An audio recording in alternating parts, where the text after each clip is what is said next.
Hello, Igniting Community. I'm Doris Forster, and I'm back with another global population and gender talk. After my last talk, I said I was going to, for the month of April, I was going to do a talk on global COVID-19 and the impact on women, and I was going to do another talk on human trafficking. And in light of what's going on in the world, I'm going to change that a little bit. So in the month of May, I'm going to do 2 talks on human trafficking. It's a really complex issue, and I think I can do a better job over 2 talks rather than trying to cram everything into one. COVID-19 and the impact on women, I'm going to do that as my next talk, and this talk is going to be about rape as a weapon of war. And as I was watching the events in the Ukraine unfold, I couldn't stop thinking about the impact this was going to have on women. And I'm not here to debate who's right, who's wrong, who I'm voting for. I have my own opinions on that, but that's not what this is about.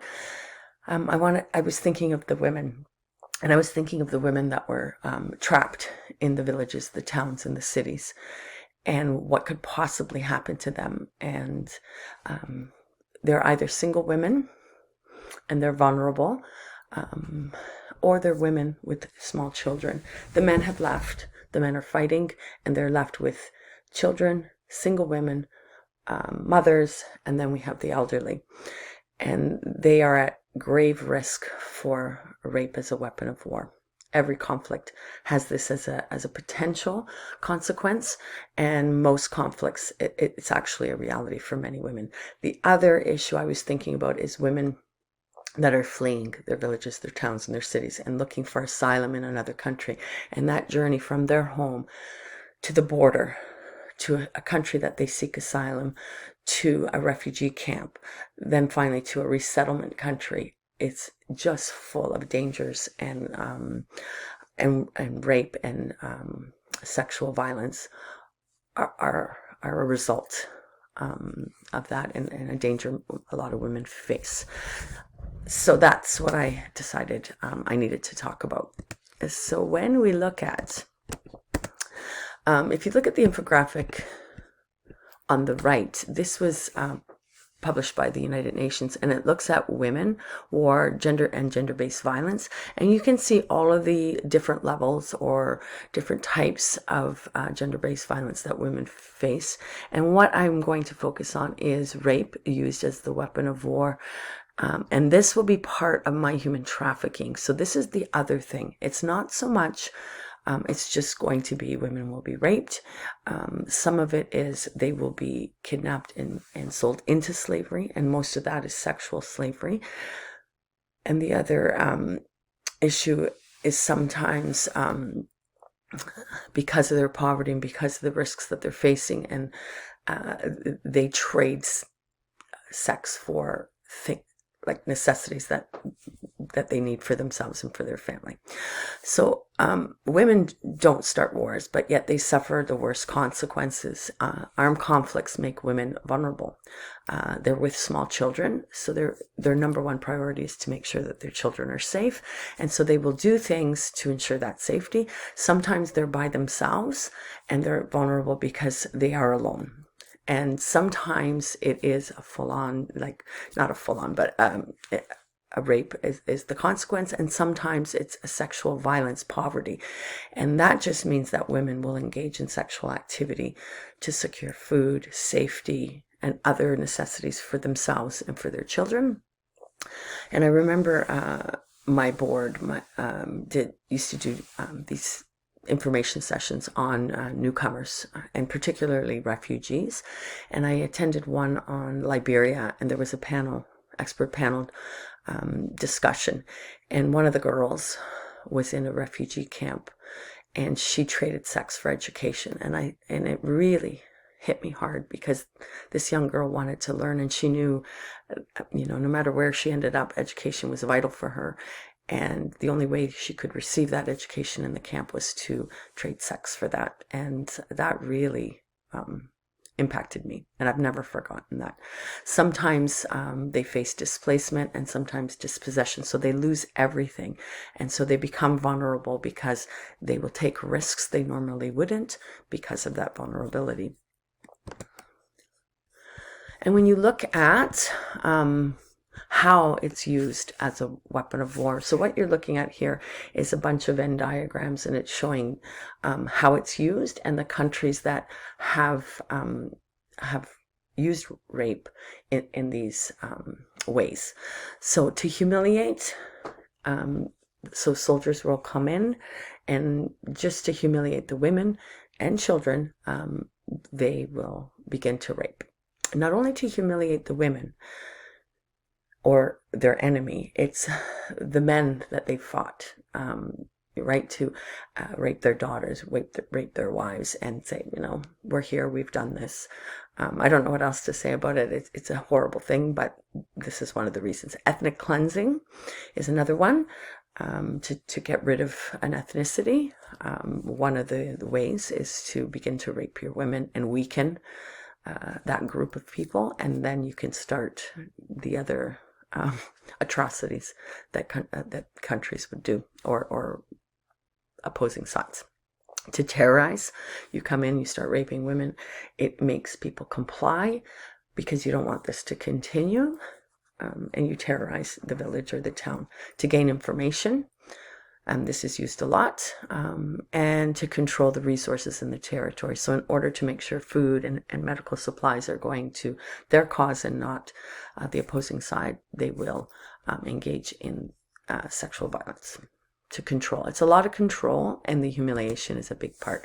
So this is an example from the conflict that occurred in the Congo, and there's still conflict there. And you can see on the left-hand side, there's this poster, and it's not banning, but it's a warning against sexual violence to women. And on the right-hand side are the 10 reasons that were given for using rape as a weapon of war. So humiliates there, to terminate pregnancies, to protect the soldiers, and I'm not understanding that one very much, to increase food insecurity, and to weaken your people, right? So you keep the food out of that area, and those individuals then become desperate and comply and do whatever the opposing side is asking.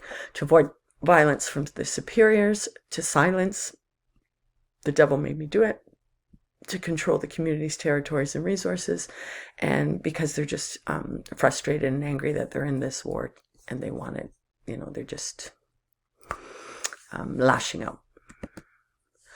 This poster was very powerful when I saw it, and it's from the Amnesty International. Rape is cheaper than bullets, and when you try and rationalize that in your mind, it's unbelievable that you can commodify sexual violence that way. And hopefully other people find it just as powerful. Now I'm just going to look at some trends. So this is from 1980 to 2009, and it's the world of rape. And the graph on the side is just showing, and this is only reported cases. Many cases are not reported, so the numbers are really low here. But it gives you an idea of who's committing these acts of violence against women. So we have the insurgents only, and for Sub-Saharan Africa, Asia, and Eastern Europe, there's a small percentage. Government troops only, and then we have insurgents and government troops. And you can see for each region: Latin America, North America, Middle East, Eastern Europe, Asia, Sub-Saharan Africa. This act of violence and rape, it happens all sides. So the insurgents are doing it and the government troops are doing it. The reasons they're doing it is very similar, and it's wrong, and it really needs to be addressed. And I'm seeing that the United Nations has been doing some things about this, which is positive. If you look at the map on the right-hand side, it's looking at 1980 to 1999, and it's looking at the incidences of rape being used as a weapon of war. So the areas in orange, you can see the Congo and Liberia, for example, and I think that one, Bosnia-Herzegovina there, is widespread. So it's happening on both sides, the insurgents, the government troops, and it's happening everywhere. So it's not just in selected areas. The green areas, you can see Algeria, India, Peru. It's numerous, so there's a lot of cases of it, but it's not as widespread as the countries that are in orange.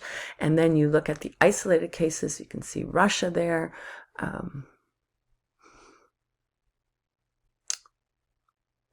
Pakistan, sorry, where it's isolated. So it might happen in a village here or there, but it's not something that's happening throughout the whole country.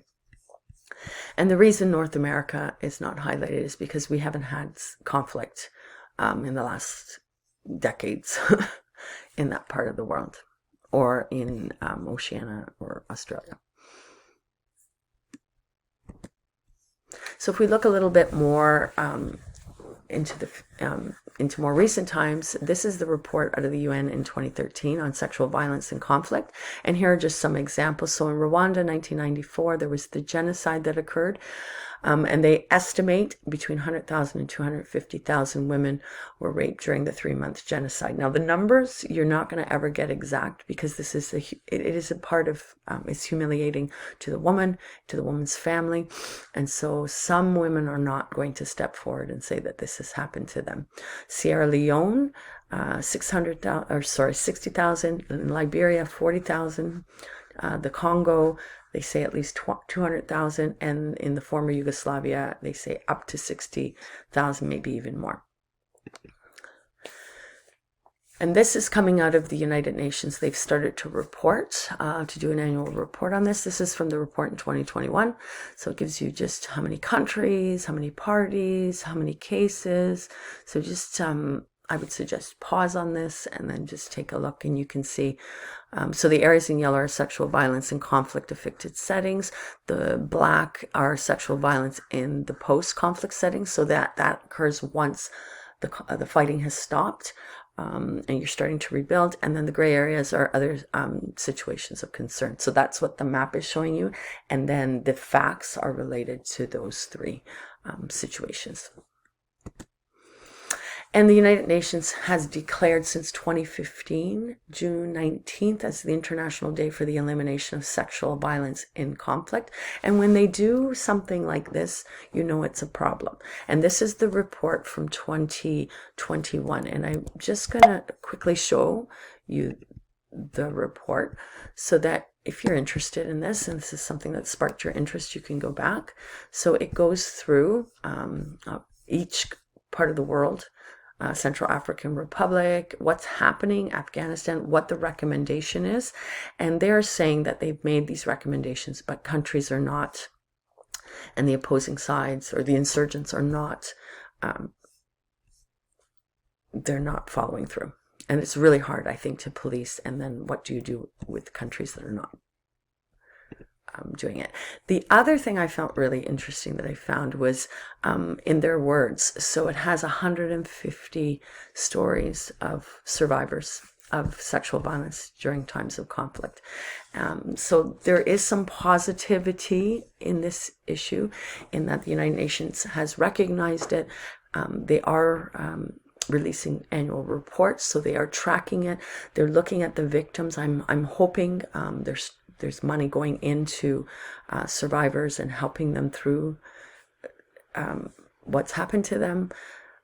It's something that I didn't know existed, and it's recent, from 2015. So moving forward, I hope more is done. And looking at what's happening in the world now, it's not just the Ukraine that's in conflict. We have Yemen, we have Somalia, we have so many countries that are facing conflict, and I worry for the women that live in those countries. So on that note, I'm going to say goodbye, and I'll see you next time.